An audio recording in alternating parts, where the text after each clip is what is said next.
pour ceux qui décident de se marier, il faut retenir ceci. Écoutez-moi très bien, notez-le. Ce n'est pas parce que quelqu'un a les qualificatifs pour attirer ton attention qu'il mérite avoir ton cœur.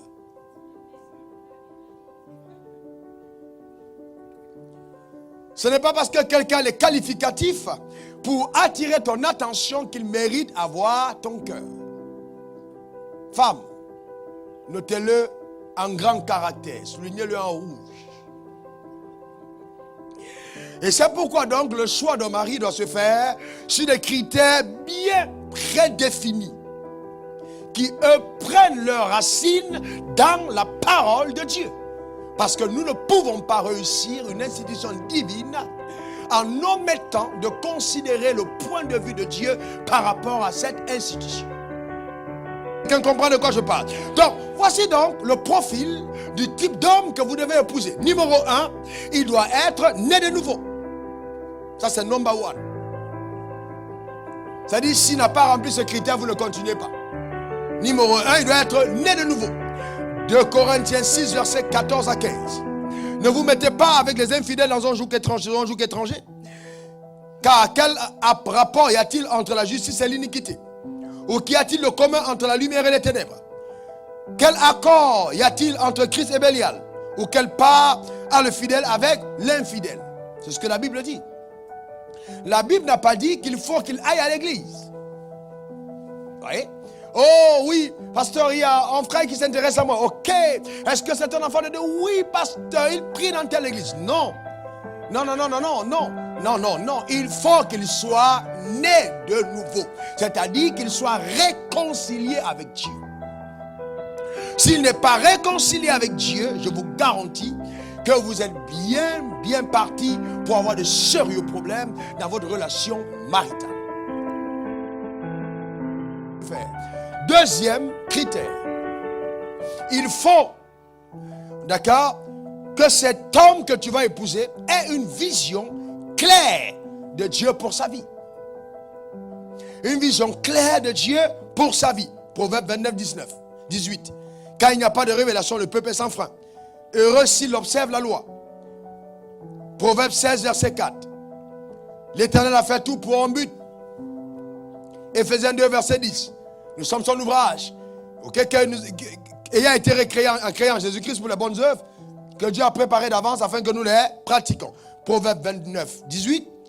Proverbe 16, 4. Éphésiens 2, 10. Donc ces trois textes vous montrent clairement que chaque être humain sur la terre a été créé pour un but. Donc un homme qui veut se marier doit au préalable avoir découvert le but pour lequel il existe. D'accord? C'est très important. Et la femme doit aller à la recherche de ce but. Est-ce que cet homme sait pourquoi il est sur la terre? D'accord? C'est très... Vous voyez? Donc, il ne faut pas engager, ma soeur, ta destinée auprès d'un aventurier. Non. Tu ne peux pas porter le nom de quelqu'un qui ne sait pas où il va. Dans le troisième point, la crainte de Dieu. C'est un homme qui doit craindre Dieu. Pas aller à l'église, craindre Dieu. Donc, ce n'est pas un frère qui est diacre, qui est ancien, qui est batteur à l'église ou qui est au protocole. C'est pas de ça que je parle. Je parle de quelqu'un qui craint Dieu. Parce qu'il y a beaucoup de personnes qui sont frères à l'assemblée et païens au dehors. Ne sois pas comme Ananias, qui après avoir vendu sa maison, a convaincu sa femme de dérober une partie de l'offrande et n'apportait que la moitié devant Dieu. Ils en sont tous deux morts.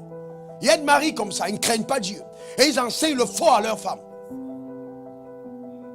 Il faut faire attention. Comment est-ce que vous savez? Vous êtes là, il y a réunion mercredi soir, et puis bon, il t'invite au restaurant à la même heure. Alors qu'il y a culte le soir. Tu dis, ben on va pas aller au culte. Oh, t'inquiète pas, non, le révérend va le connaître. Ben, il n'y a pas de problème, on va prendre CD. D'accord, vous voyez, là, c'est un indicateur que c'est un mafieux.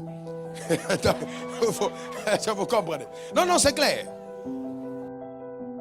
Quatrième point, d'accord, qu'il faut observer. Est-ce qu'il a un travail? Est-ce qu'il travaille? 2 Thessaloniciens 3, verset 10. Car lorsque vous étiez chez vous, nous vous disions expressément que si quelqu'un ne veut pas travailler, qu'il ne mange pas non plus. Un homme qui ne travaille pas n'a pas droit au mariage.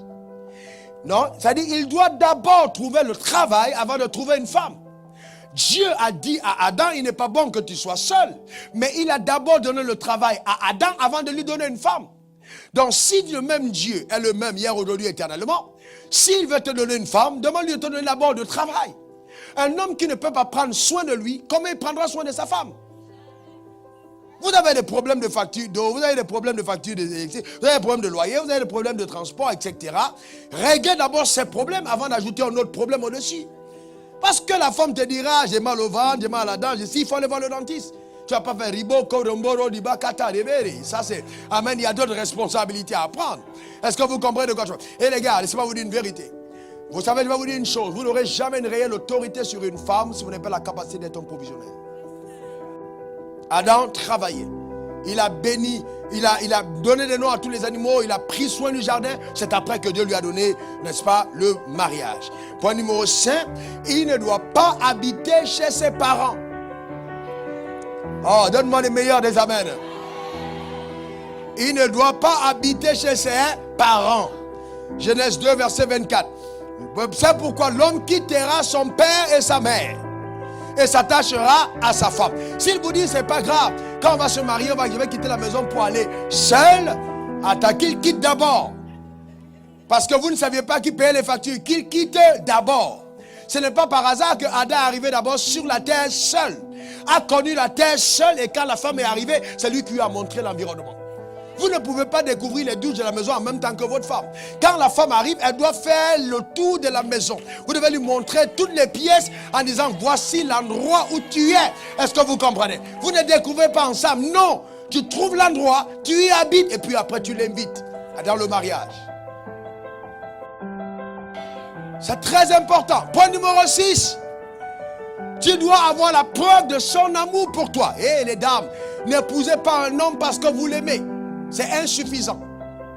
Épousez-le parce que vous l'aimez et vous avez la preuve qu'il vous aime plus que vous ne l'aimez. Vous êtes silencieuse. Oh, parce que je l'aime. Oh, parce que je ne dors plus la nuit. C'est insuffisant, ma soeur. C'est insuffisant. Numéro 7. Il devrait avoir une compatibilité entre vous. Vous devez être compatible. Oh, laissez-moi parler un peu de la compatibilité. La compatibilité est importante. On n'en parle pas à l'église et c'est pour ça que beaucoup de couples sont frustrés. Il devrait avoir la compatibilité, intellectuellement d'abord. Vous savez, une femme qui est plus instruite que son mari, généralement, le mari a un complexe d'infériorité. Il y a rares qui n'en ont pas. Jamais il est complexé.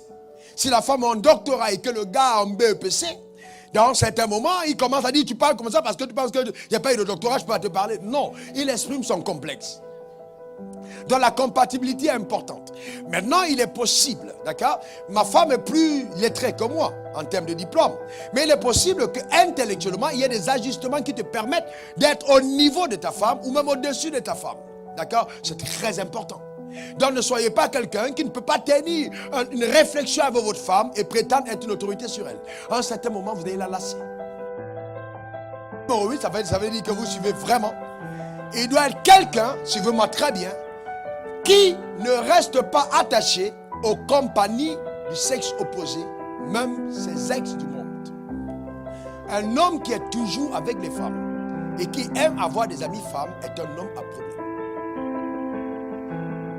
Il y a des hommes qui échangent seulement avec des femmes. Mais là, la femme va trouver difficilement sa place pour un homme qui a trop d'amis femmes.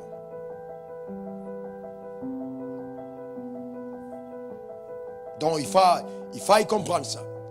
Et puis, bon, faites attention. Quand les enfants d'Israël sont sortis d'Égypte, ils ne sont pas rentrés en Égypte. Donc, laissez vos Égyptiens ailleurs. Les hommes que vous avez connus avant, là, je veux dire des femmes d'avant, c'est des Égyptiennes. Laissez-les ailleurs. N'oubliez pas que chaque fois que la marche est difficile dans le désert, on a tendance à rentrer en Égypte. Donc, coupez le pont avec l'Égypte. Point numéro 9. Il faut que ce soit une personne qui aime consulter, consulter ses parents, consulter ses mentors avant de prendre une décision. Ecclésiaste 4, verset 9 à 10. Deux valent mieux qu'un. Parce qu'il retire un bon salaire de leur travail. Deux valent mieux qu'un. D'accord? Et verset 10, la Bible dit, car s'il tombe, l'un relève son compagnon, mais malheur à celui qui est seul et qui tombe sans avoir un second pour le relever. Vous savez que j'ai vu beaucoup de personnes mariées, beaucoup d'hommes mariés, mais qui vivent comme des célibataires. Ils ne profitent pas de l'apport de leur femme. Consulte jamais la femme pour la décision. La Bible dit deux valent mieux qu'un. Donc quand on est marié, on doit consulter, on doit avoir l'âme de celui qui demande la vie, qui écoute les conseils. J'ai bien dit écouter les conseils, mais ne pas tout prendre tout le temps. Mais quand même écouter. Il y a de la sagesse dans la multitude de conseillers. Point numéro 10, il faut qu'il soit honnête avec la question d'argent. Il faut qu'il soit honnête avec la question d'argent.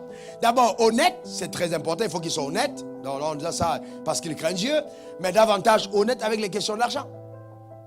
1 Timothée 6, verset 10, car l'amour de l'argent est une racine de tous les maux.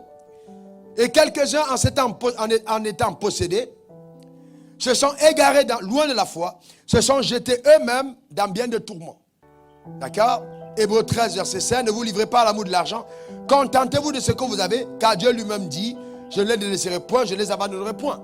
J'ai vu des jeunes filles abandonner des jeunes gens dynamiques, épouser des jeunes gens dynamiques qui aimaient Dieu, mais à cause du manque de contentement, le patron a dit, si tu entres dans cette loge, alors on va te donner une promotion.